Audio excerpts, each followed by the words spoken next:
If you came to Dubai a few years ago, you'd have got this, sand and loads of it. And an amazing thing happened. Fantasy became reality, and in the space of just 20 years, Dubai turned from desert into a jaw-dropping oasis of stone, marble, concrete, glass and raw excitement. But the bolder and wackier the idea, the more likely it was to be accepted. Giant islands the shape of palms that could be seen from space. And soon there'll be the world's tallest skyscraper, a modern-day Tower of Babel that slices through the clouds at almost a kilometre above the ground. Dubai has become a centre of a modern-day gold rush. But the big question for Dubai is whether this great global credit crunch is going to bite here, and whether that will turn the Dubai dream into a nightmare.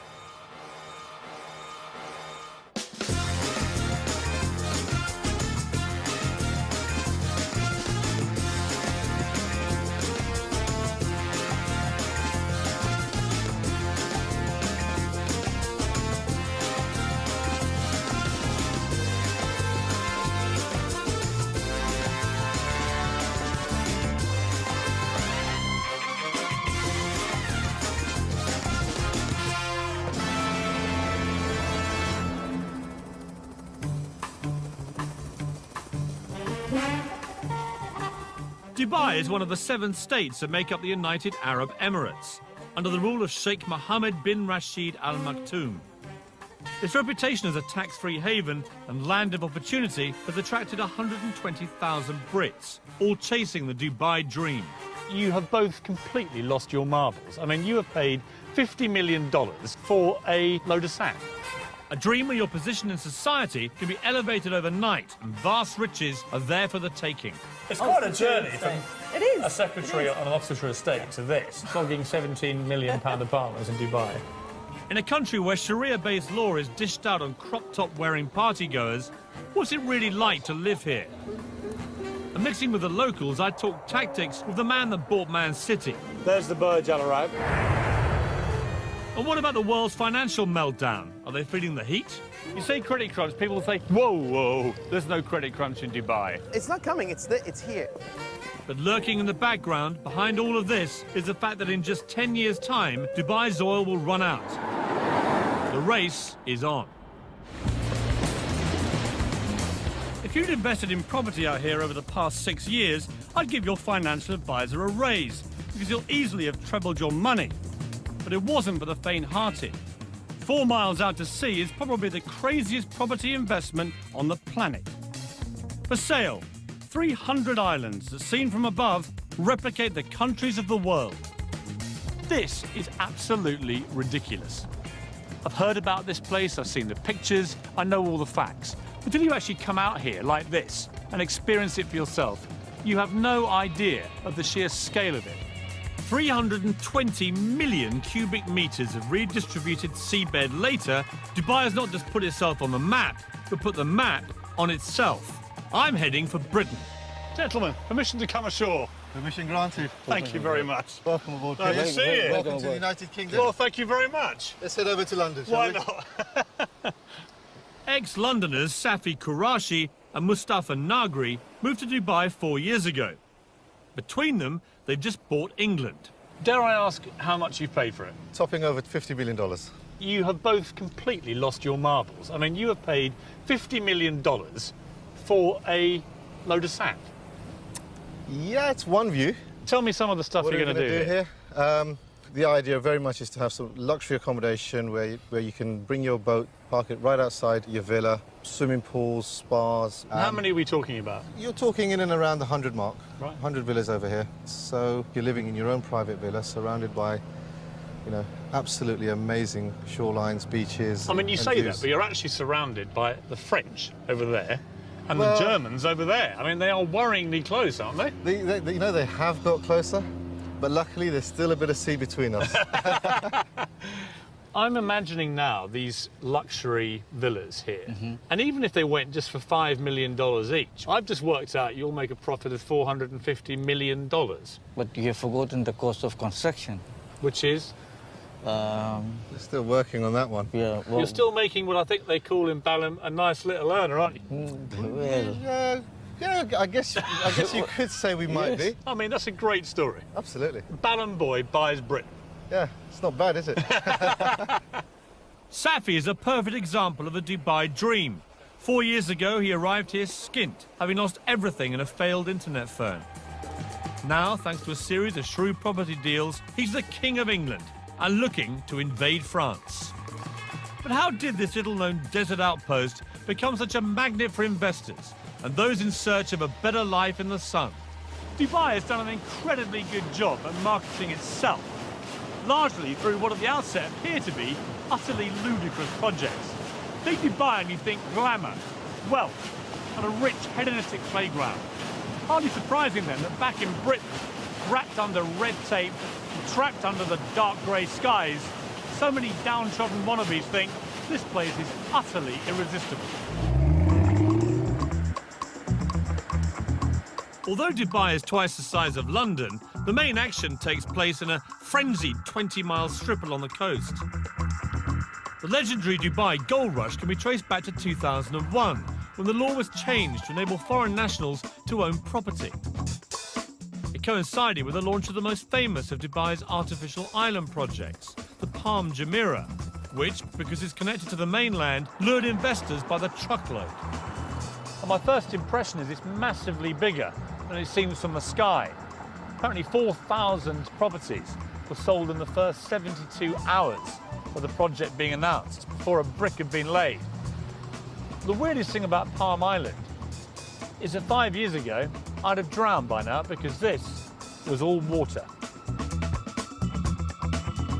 Nothing quite prepares you for the sheer scale of their ideas. Palm Jumeirah is so huge, its central trunk supports 2 6-lane motorways. At the tip, 3 miles out, sits Dubai's latest 5-star hotel, the Atlantis, complete with an underwater lost city in a fish tank. The Beckhams acquired a place here, and Ashley Cole and Michael Owen followed suit, creating a Middle Eastern wag sumer. It may look like Brookside on the beach, but having a Palmer dress is the ultimate status symbol. And living the dream on Frond D is Neil Petch. Neil came out here 14 years ago and now publishes the Dubai version of GQ magazine. Judging by his cars, a Bentley, a vintage Jaguar and a Ferrari, life is good. Okay, here we are, ladies. Throw in a Russian model wife and her glamorous friends, and I'd say Palm living is very good. How much have these properties been going up by in value? Well, about 4 villas on either side of me. No one lives there. People had them as an investment, and they're going up at such a rate that they don't actually need to rent it. I wish I were in that position. I mean, if you bought that one at the start, for example, what would you have paid? Well, that was probably about £700,000, 2.6 million dirhams in our currency. And what would it be worth now? 15, something like that. So around 6 times what you paid for it. Exactly. So it's been an amazing investment for people. Yeah, it makes you question your own job when you're earning a lot less than your house is doing by sitting there. And is there, like, in any development like this, is there a bit of, keeping up with the Joneses? Absolutely. I mean, I've had to upgrade my barbecue several times. Dubai has learnt a very British lesson. We do like to be beside the seaside. Waterfront property commands a premium, and building out into the sea will add 300 miles to their coastline. But when we struggle to build something as simple as a Millennium Bridge, how do you create an entire city in just 20 years? I have some days when I say, this is crazy. I want to go to New Zealand. I want to live in a farm, And when you built it, how do you make sure the rich come flocking? This is ridiculous. I mean, how many towels are there? Why would you need 100 towels? And at the world's only 7-star hotel, I sampled the Dubai dream for myself.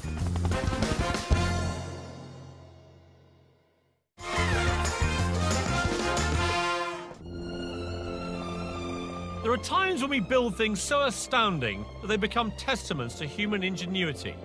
The pyramids of Egypt, the Great Wall of China, and now, Dubai? Extravagance and Dubai go hand in hand, but this really does take the gold-plated biscuit. It's rumoured this 7-star hotel cost so much to build and run that it will never make a profit. But that's not the point. The Burj Al Arab is Dubai's Eiffel Tower, part of ruler Sheikh Mohammed's vision to put this place on the global map.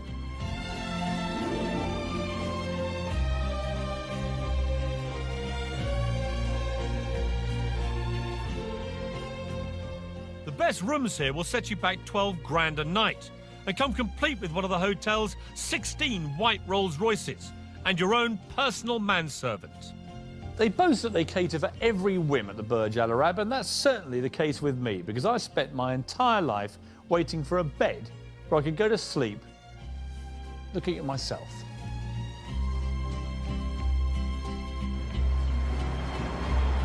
I'm here to meet builder Eddie Mitchell, who I last met at the height of the UK's property boom in Sandbanks, Dorset. Eddie was creating futuristic properties inspired by this hotel. He's been coming here on business for 5 years and is now a gold star guest, affording him extra special treatment. Watching you coming in, it was like watching a visit by the Queen. You know, there's like a cast of thousands offering you tea and dates and hand lotions. It's the same every time. My butler that I've had for 6 years, he meets us every time we come here. Whatever time of day, he's at the door. It's like coming home. So, Eddie, last time we met was in Sandbanks, Yeah. where the funny thing was there is that you produced properties like this, which are, you know, by any normal standard in Britain, completely barking mad, futuristic, emporiums of glass and concrete and everything else. Out here, you're known as Mr. Boring, because, I mean, that is not even first base, is it? Not really, no, Piers. I mean, you must love it here. It's like a permanent building site. Yes, but probably the biggest building site in the world, and after 30 years of building, I just love it. You're like a pig in a sty, aren't you, Eddie? Yeah, definitely. For those who bought at the start in the Palm or the World or the Burj Dubai, how much money are people making? I'm sure people are making many millions. I mean, I heard of one Chelsea footballer who had a place on the Palm that he's never actually lived in. He paid £400,000 for it, and he's just sold it for £3.5 million. Yeah, that's what he would have paid 6 years ago. And he would now make £3.5 million? Yeah, definitely. Without setting foot in the place? Yep. How have I missed out on this again? We should have came here 6 years ago. No, but you always seem to pop up in these places at the right time. I went to Sandbanks right at the peak. I've come to Dubai right at the peak. What I need to do with you, Eddie, is stick with you in the down times. Well, you can come on site and be a builder if you want, Piers. The great thing about Dubai is there's always a stunning new location to practice your golf.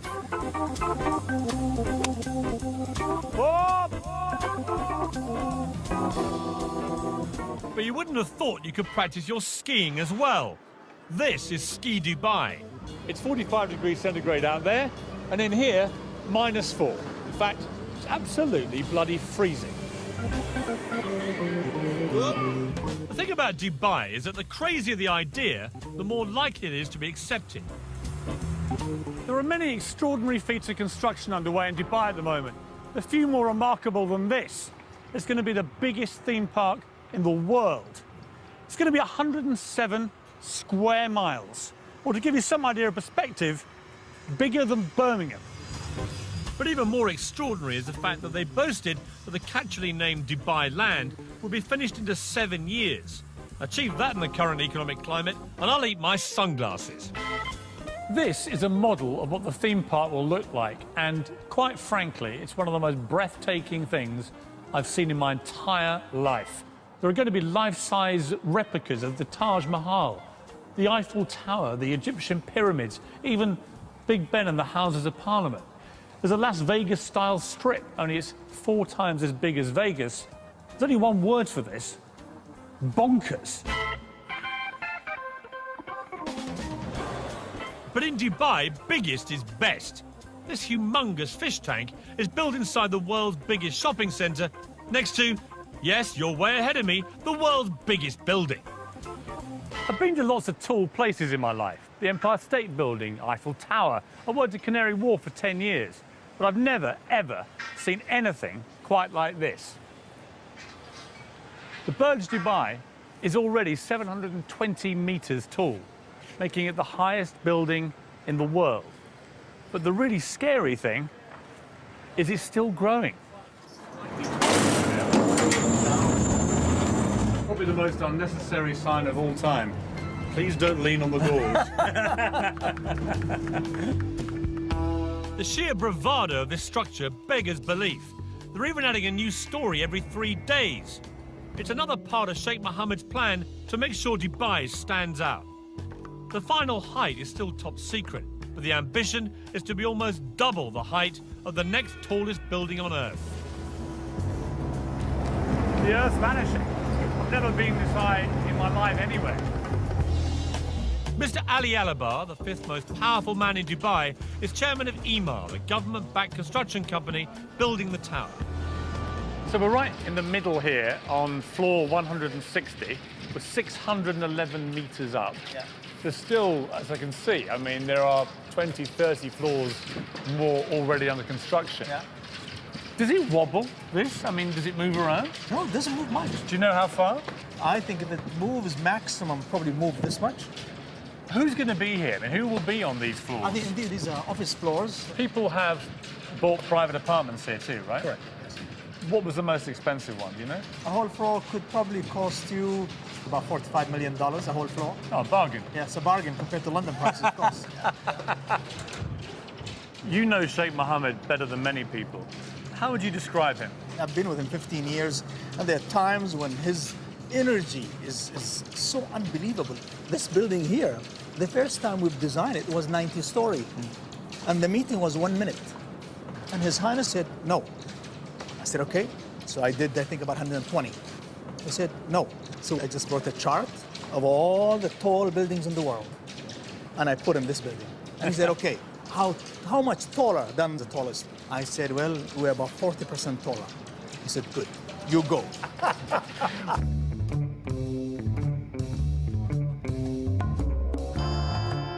40 years ago, Dubai was nothing more than a dusty fishing village. The then ruler, Sheikh Rashid, had a vision to transform it into a hub for the world, as a port and as a tax-free business centre. It was an extraordinary and bold move. The philosophy was simple: build it and they will come. And come they have. Now, under the rule of his son, Sheikh Mohammed, the vision continues. Dubai often feels more like a corporation than a state. And that's because just three things matter here: business, finance, and success. Unlike in Britain, where huge developments can get bogged down for years in red tape and bureaucracy, over here they can go up in months. And the reason is quite simple: Sheikh Mohammed. Whatever the Sheikh wants gets done, and fast. Of course, being able to use millions of cheap workers from Southern Asia has made it all possible. In 2007, accusations were made of slave labour conditions, so Sheikh Mohammed set up a confidential free hotline for construction workers to report any abuse. As a result, conditions have certainly improved. But each year, UAE workers send home an estimated £4 billion in wages, so a recession in Dubai would have serious global implications. But trying to get anyone to actually talk about the possibility of economic downturn here in Dubai was like trying to get blood out of a stone. I turned to Michel Canu, a billionaire businessman from the 9th richest Arab family in the world. Are you totally sold into this vision, or are there going to be problems, do you think? Well, now there's going to be a lot of economic upheaval globally, and it's going to come and affect us. See, no one mentions that here. I know. You say credit crunch, people will say, whoa, whoa, there's no credit crunch in Dubai. In the Arabic culture, to say something, if you say it out loud, there's a perception that it'll happen. So we don't even call cancer cancer, we call it the disease that can't be mentioned. It's the same mentality. Is there a credit crunch coming in Dubai? It's not coming, it's here. It already exists. Now, for people to come and say, you know, this is the end and death of this area, it's not going to be the death of this area. What's going to be is a natural timeout, if you want, allow things to come back to its normal position and then move forward. Dubai, I think, is a good place to be if you're looking at 15, 20 years down the road. Because if you're looking at 2 years down the road, God knows what's going to happen in the next 2 years in terms of global finance. During the boom times, Dubai was the hottest property market in the world. The carrot that had expats scurrying here faster than a bleached blonde to a footballer. Helen Tatum is typical of those that came chasing the Dubai dream. She landed here 4 years ago and owns Dubai Luxury Homes, one of the most successful estate agents in town. Today, she's showing me a flat aimed very much at the not-so-poor. Amazing views, vast amount of room. I mean, how big is this? It's 13,400 square feet. The master suite takes at least a third of the apartment. So it's all about the bedrooms out here, is it? Exactly. And what would it cost if you wanted to buy this? £17 million. Wow. Who would buy a place like this? I mean, who's living in this block? Yeah, I mean, discretion is the word, but, I mean, we've got sporting personalities, we've got presidents of countries. 15 times the size of the average house in the UK, who said size doesn't matter? I mean, it's just humongous. Yeah. This is not even... apartment is too loose a word. Well, this is... Hello! I mean, it echoes. I mean, it's unbelievable. I mean, look at it. It's not a kitchen, it's a restaurant. That's the children's bedroom. Of course it is. How silly of me. Here's the bathroom. This is the bathroom. I mean, this They is... take a lot of care over the bathroom. This is ridiculous. I mean, how many towels are there? There must be 100 towels in here. Why would you need 100 towels? I mean, it is just opulence on an almost regal scale, isn't it? It is. It's a staggering apartment. Perfect for your average multi-millionaire. It's a great view. Amazing view. But maybe not so good for a billionaire. Which is why the next phase will have its own heliport on the roof. That is going to be just going for a higher level altogether. That's going for your billionaires rather than just the millionaires. And it's going to have its own helipad, and you know, they're working on their own immigration so that you can just jet in and... Well, literally, so some Russian oligarch just Exactly. lands on the roof, and out come immigration That's officials. Right. Yeah, Incredible. got them. What's a nice girl like you doing, flogging £17 million apartments in Dubai? I don't know, it just happened 4 years ago. Set up my own real estate company, and What were you doing back in Britain? I worked on a country estate in Oxfordshire. Doing what? Doing what? As the estate secretary. You're a secretary? Estate secretary. Estate secretary, sorry, I on and don't off. diminish your role, but I mean, it's quite a journey from It is. a secretary It is. on an Oxfordshire estate to this. Yeah. And you're now would say. glimmering in diamonds and Rolexes and Well. stuff. So life's been good for you, right, Helen? It has. Thank you. And that's not the half of it. Helen now has her own polo team with 8 Argentinian ponies and a full-time professional trainer. It certainly beats typing. Friday is polo day here at Arabian Ranches. It's a bit of a fixture of the expat community. A chance to revel in the good life whilst catching a chukker and slithering up the social ladder. Becky, from Bingley, West Yorkshire. Yeah. And here you are at polo. Yeah, I'm at the polo. Bingley girls are not really used to doing this sort of thing, are you? Let's be honest. No. I came over here and I launched a magazine for another company, and I've just launched this magazine, and I'm 28 years old and I would not get that in the UK. You've done badly for a girl from Bingley, have you? It's all right. Quite happy.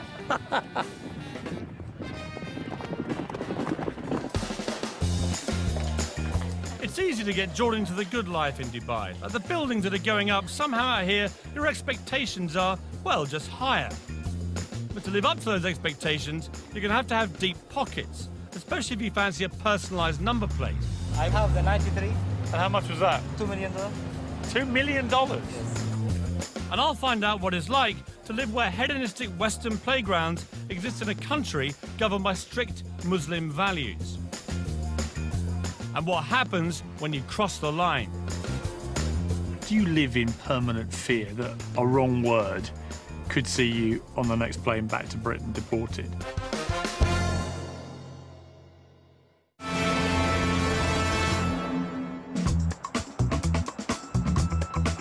I wanted to get an Arab perspective on Dubai. Fortunately, the man that bought Manchester City, Dr. Suleiman Al Fahim, has a house here. He's made a fortune in property and is the Alan Sugar of Arabia, with his own apprentice-style TV show and even his own catchphrase. Impress me. When he said he'd show me around the city, I didn't realise he meant in his own private jet. He impressed me.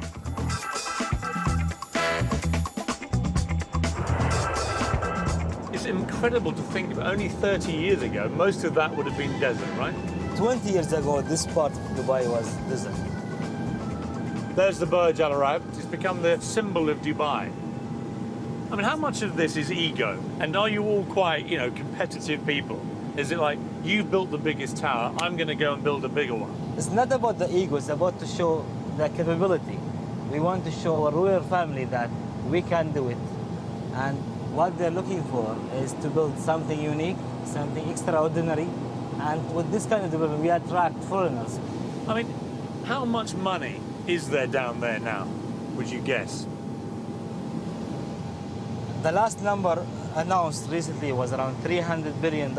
300 billion US dollars, just swimming around below us. I was told your very first major project here, you made 150 million US dollars on that deal. Is that right? Yeah, that's right. And you cleaned up. I mean, you made 150 million bucks. The good thing, once I came with the... You're allowed to smile when I say that figure, by the way. I know to you it's not much money. To me, I mean, this is like unbelievable. What's it like being a billionaire? You look like you have a lot of fun. You're always smiling. Yeah, you really enjoy it. For us, we don't really enjoy with money and cash. We really enjoy with family. It's about more cultural friendship between the family relationship and the friend relationship. Now that's a family I'd like to get into. I wonder if he has any single female relatives. So we've seen the city from the air. Now it was time to see it at ground level, in the world's only Versace Lamborghini Murcielago. Dr. Suleiman paid $600,000 more than the standard car for this designer model to ensure he cuts a dash on Dubai's highways.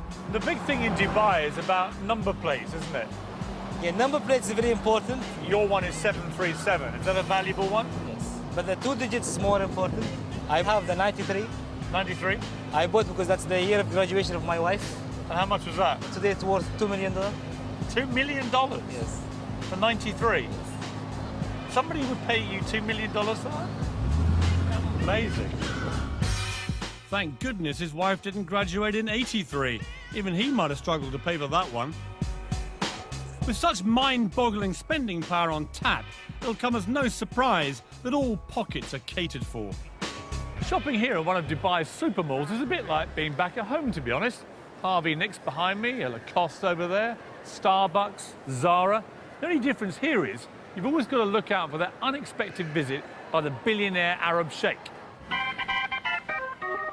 So, how about a mobile phone? What do they cost? It will be 110. £110? Yes, £1,000. £110,000, I see. And this one? This is £100,000. Oh, okay, so that's a bit more of a bargain. Yes. So do you actually sell these phones? A few weeks ago, the one sheikh chose 4 telephones. So an Arab sheikh came past your shop and bought 4 of these? Yes. For £500,000? Yes. Blimey, what on earth do you do when you want an upgrade? It's all so easy to get sucked into the affluent lifestyle in Dubai. The place just drips success. Most expats here enjoy a quality of life they could only have dreamt about back in Britain. Vast villas, sprawling staircases, giant swimming pools and personal maids. They spend their days enjoying the leisure at 5-star hotels like this, and their nights at parties covered by the society pages of Hello magazine. Small wonder then that so many start to feel, well, a little bit grand. After all, back in Britain, they were minnows. Here in Dubai, everyone's a whale. Tonight's the Hot 100 party, an annual event where the local version of Hello magazine draws up a chart of all the movers and shakers in town. In the main, it's the likes of spa managers and boutique owners that make it, but it's taken very seriously. If you're in, you're in. And if you're out, you may as well be in Goodbye magazine. You've made it. You haven't. Well, actually, I may have. I've just been speaking to the editor. There's this whole sort of strata zone that you get into when you get into the Hot 100. I mean, it's quite cool to be considered like hot. And apparently none hotter than yours truly. Well, the hottest thing that I found at the Ahlan Hot 100 party is Mr. Piers Morgan. Welcome. Hello. Expat life here revolves around the 50 or so 5-star hotels. That's because once inside, you never need know you're in a country where alcohol is frowned on, it's illegal to kiss in public, or be gay, or share a flat with your girlfriend. Dubai knows it needs Westerners to succeed, and so deliberately turns a blind eye to goings-on, providing they go on the private property of the hotels, a kind of expat bubble where life is good and intoxicating. The Barashti Bar is a regular expat haunt. It's not far from where a couple of Brits were recently arrested for having sex on the beach, although I believe that might be illegal back home as well. Enjoying herself in a slightly more legal way is 46-year-old mother of two from Birmingham, Karen Brady. Dressed to kill tonight, Karen. Always, always. Is this your nightly This is garb? generally, yes. Generally. Less is more. Less is more. Less is definitely more.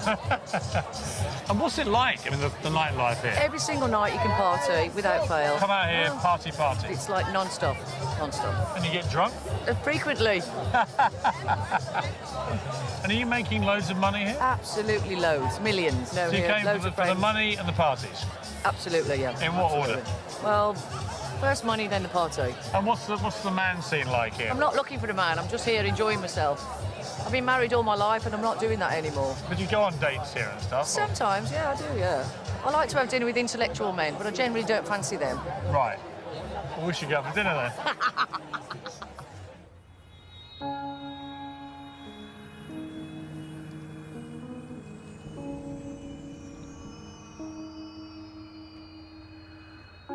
In the last year, 230 Brits have ended up in Dubai's prisons for a range of offences, from the normal, like drink driving, to the abnormal, like bouncing a cheque.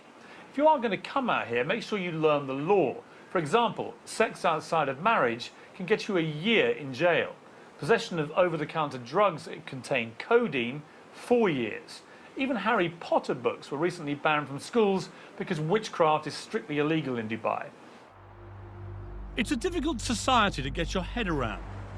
On the one hand, a traditional autocratic leader uses strict Sharia-based law to rule with a rod of iron. On the other hand, in the five-star hotels, you can forget you're even in the Middle East. But the two cultures exist side by side in parallel universes, and except for at the shopping malls, rarely mix. Consequently, the expats live in fear of making a silly mistake or inadvertently breaking a law that could, with a swipe of the pen, see them deported. I drove into the desert with blogger and ex-journalist Alexander McNabb. He's been living out here for almost 20 years and has first-hand experience of what happens when the two cultures clash. It is. It's like being on the moon, isn't it? Amazing. When I first moved here, that was in the early 90s, I came out here running a magazine which was shut down because I criticised the wrong guy's computer. It was a computer review mag, and the computer didn't work. And so we said the computer doesn't work, which in retrospect was probably naive of me. Or to tell the truth. To tell the truth. But it offended a man who happened to be related to a man who happened to be in a position to do something about it. So my office was sealed by the Ministry of Information. Now, the great thing about Dubai today is that actually probably can't happen. Is it relaxing, the censorship? Is it getting easier? Yes, it is. If you can stand up a good story where a government department has behaved appallingly, I think you've got a chance of running that story. When I first came out here, you wouldn't have done. So you're now seeing allegations being made against some quite big figures in government and corruption investigations going on that were unthinkable here. It's a process of change. If you're in the media out here, as you are, do you live in permanent fear that a wrong word could see you on the next plane back to Britain deported? Are you wary about what you're telling me, for example? No, I don't think I have that fear. I might be horribly wrong, but I don't think I have that fear. I don't live in fear. I don't live in fear of saying what I think. Oh, don't worry, but I've just seen 2 quad bikes with a couple of government officials nipping over that dune. It's you they're after. They've been listening, haven't they? Part of the problem lies in the fact that the Sheikh can change laws virtually overnight. Tenants and landlords who ignore the villa sharing ban could be fined up to £50,000. While we were filming, in an attempt to stop overcrowding amongst unskilled workers, it was decreed illegal to share property with anyone except close family. If you're thinking of coming out here, make sure you do your homework. Disconnecting water and power supplies. Super. I'm off to meet an old friend, Patty Parfit. She moved out here with her son Harry after separating from her wayward husband Rick, guitarist of Status Quo. She'd been out here on holiday and thought Dubai would be the ideal place to change the status quo and mend a broken heart. A year on, however, and the Dubai dream is turning sour. Nancy, hello. how are you? Hello, I'm good, thank you, How darling. lovely to see you. And you, how are you? The last time I saw you was on a status quo tour bus.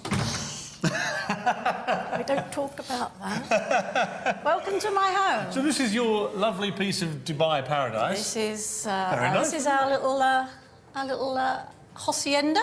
So this is the lounge. Yeah. This four-bedroomed house is typical of the expat family lifestyle out here. Inside landscape gated communities and miles from anywhere. So this is the kitchen. Thankfully for the neighbours, it's detached. So, Paddy, you're in a very nice place here, but it's half an hour inland. What would you pay here for your rent? What do you... Oh, you're going to die. £32,000 for the year. And you have to pay Wow. up front in Dubai. So you had to write a cheque for £32,000? Yeah. Yeah. For a year's rent in advance? Yeah. See, that strikes me as pretty expensive. It is. I mean, it's ridiculous So rent. your rental is up for renewal. What are you going to do? I'm taking it for 6 months, and then I'll just see how I go there. And what are they going to charge you for that? £27,000. What? In 1 year, they've nearly doubled it? Yeah. So, be warned, if your employer's not subsidising your rent, you'll be in for a nasty shock. It's terribly expensive in Dubai. It You really get this idea of is. this wonderful tax-free haven. Yeah. Everything's dirt cheap, so it's not really like that. No, and, you know, I don't want to spoil anybody's holiday or dream to move to Dubai, but you really got to look at it, because it's not all what it's cracked up to be. People who are watching this are going to be thinking, I quite fancy coming to Dubai. Yeah. And yet you seem to have fallen slightly out of love with the dream. Yes, I have, haven't I? Oh, God, where do I go now? I do miss my friends. I do miss my family. And it is difficult to meet people over here because everybody's, basically, it's family. And when I go out, I am a threat. I bet you are. How old are you? 57. I mean, that is amazing. Yeah. Recently divorced. To a rock star. Blonde bombshell. Used to be with a rock star. You are public enemy #1 to these women. Fantastic. That's rock and roll. So what does the future hold for Dubai? I'll be looking at the changing face of society here as it opens its doors wider to Western values. Could their secret defence against the credit crunch come down to a few familiar faces? Try some of these. God, that's disgusting. And just how much are they prepared to spend to make sure Dubai does become the greatest city in the world? Eyelid will be getting millions. Multi-millions. Multi-millions.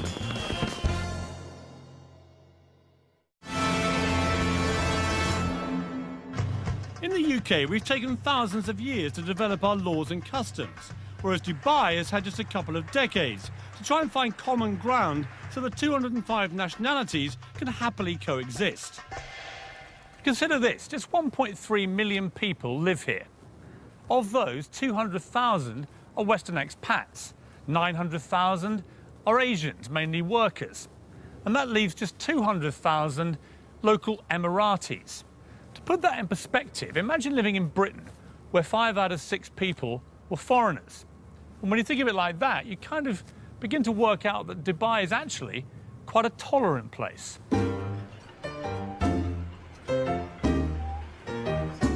It's a sign of Dubai's willingness to welcome foreigners into its midst, to keep moving forward. And someone taking full advantage of that acceptance is Derek Khan. Oh, it's very good. Derek, a former fashion stylist to pop stars like Salt and Pepper and Snoop Dogg, is today better known as an ex-jewel thief. What happened, very stupidly, I pawned jewels. And of course, pawning, you don't pawn what is not yours. And I dug myself into a nightmarish hole. I would have to go take one piece of jewel, go to another company and lied, basically, to get another piece, and which I pawned, and it became a circle, a nightmare circle. And you got a 2-year prison sentence. Yes, I did. He served 2 years in a New York jail for his crimes, was kicked out of the US and settled here in Dubai, reinventing himself as, get this, a jewellery designer. There you are, a convicted thief, felon, for want of a better phrase. You're kicked out of America, and then Dubai, where you would imagine they're quite strict about that kind of thing, they welcome you in here. I was accepted into Dubai because I think I was very straightforward with what I had done. I was very straightforward in who I am, and they kind of saw what I can do. You're also fairly unique, though. I mean, there aren't many Dereks in Dubai that I've met. Not with this look, the whole thing, you know? Well, you'll be surprised. Dubai is just, you know, again... There are more of you out there? I hope not, but... Put it in, give me a little swing. What I hear everywhere is that if you do this, you're out. If you do that, you'll be deported. So what I haven't found is any real evidence they actually do this. I mean, do people get chucked out of Dubai? Well, of course they do. You know people who've been deported? Well, no, I don't. That's the point. I mean, I don't know anyone who's been deported. But, you know, the thing is... There seems to be a collective fear of being deported without any evidence anyone ever is. Well, listen, the collective fear works because guess what? I can open my car, and especially from New York City, I could never dare leave my computer in the car. I do it all the time. I leave my doors unlocked at home. You think that the rules are a small price to pay, really? For... Oh, a very small price to pay. You know, it gives you that sense of security. And I couldn't be happier here. Right, beautiful, beautiful. Right. Lovely. If Dubai is going to succeed, now more than ever it needs people. It has to be seen as the in place, somewhere you can't afford not to be. So when Dubai can't build it, Dubai buys it, spending millions on celebrity names and, crucially, brands. Gary Rose is the latest big name lured into town. He'll be in good company. Gordon Ramsay and Marco Pierre White are already here and raking it in. Gary, how are you? Hi, very good, thank you. Nice to see you. Very good. You too. You came just at the right time. Try some of these. That is a little salmon fish cake with a lemon hollandaise. God, that's disgusting. I don't even laugh. I mean, it's actually delicious, but just to see what your face is like, it's delicious. Tell me, Gary, you've flown all the way to Dubai. Yeah. And you've flown all the food out here as well. Oh, yes. Why don't you just stay in England? Oh, yes. What? Well, it's 36 degrees outside and it's snowing in the UK. Where would you choose? You know, I just thought, no, you know, I want to spread the word about British cooking. But be honest, Gary, would you be out here if there wasn't a whacking great big Arabic check in it? I mean, I know a lot of chefs, right? I must. You all like your money. Hang on, where's that contract of mine? Yeah, no, it's not a question of that, is it? I mean, that's always the... Isn't it, though? Because, I mean, I know a lot of brand names like you. You're such high commodities out here that they will pay whatever it takes to get you. Well, I think, you know, if I start cooking for money rather than cooking for what I really believe in, I'd rather give it up. So there you have it, the definitive answer, with hollandaise sauce. Mark, how are you? Hello, Piers, how are you? Good to see you. And up on the 44th floor, another bought-in brand name. Mark Fuller will be opening a version of London's Embassy Club here next year. No offence to you, Mark, but you and Gary Rhodes are not exactly, you know, the Beckhams. And yet you're getting a lot of money thrown at you to come here. What's in it for them to get you? Someone was saying to me today that it's all very well opening a hotel, but you've got to entice people into it. It's like all over the world. The difference is they're buying in name brands because it's a new country. I mean, is it rude of me to push you on just how many millions they paid you to come here? No, I won't say that. It wasn't millions, but it was quite an acceptable figure. What about Tiger Woods and people like that? Oh, you see their God, names. Tiger Woods, you know, Christina Aguilera's, those sort of people. Kylie's will be getting millions. Multi-millions. Multi-millions. Is that because the people of Dubai, the rulers here, realise that celebrities of that power are a PR magnet for here? I think without a doubt. In the end, this was a piece of desert. This was a piece of sand. They've built a city out of nothing. How do you attract everybody? They want to be number one. They don't want to be number two, number three, number four. They want to be Miami. They want to beat Miami. They want to be New York. They want to beat New York, you know. So the only answer is bring it in. Kylie comes, Beyonce comes. I mean, even Iron Maiden have played here. It is almost surreal here. It's the land of make-believe. It certainly is, more like the land of unbelievable, because as the world is rocked to the core by the credit crunch, Dubai rocked to the sound of Kylie at the world's most expensive party. The Atlantis Hotel was launched with a massive £7 million extravaganza. Looks like an awful lot of that went up in smoke. Let's face it, for the ordinary Brits living here, as long as you toe the line, life's pretty good. For the investor, though, even ultra-affluent Dubai is fragile. it doesn't manufacture anything of value. Oil now accounts for just 6% of its income. And even though uber-wealthy neighbour Abu Dhabi pumped £9 billion into its economy back in October, Dubai remains exposed. 3 big government-backed construction companies are already laying off hundreds of employees. Dubai relies on foreign investors to make it work, and without them, Dubai's dream of becoming the greatest city on earth may have to wait. I came to Dubai to find out if it really is all it's cracked up to be. And the answer, if you like sun and fun, glitz and glamour, is a resounding yes. As for the credit crunch, everyone I've met here says the same thing. Dubai won't just survive, it will thrive. And that's because it's bursting with ambition and drive, all led by one man's extraordinary vision and an utter determination to turn this place into the biggest and most successful city in the world. As for my part, I think I'll borrow the favourite phrase of the British builder. It'll be all right when it's finished.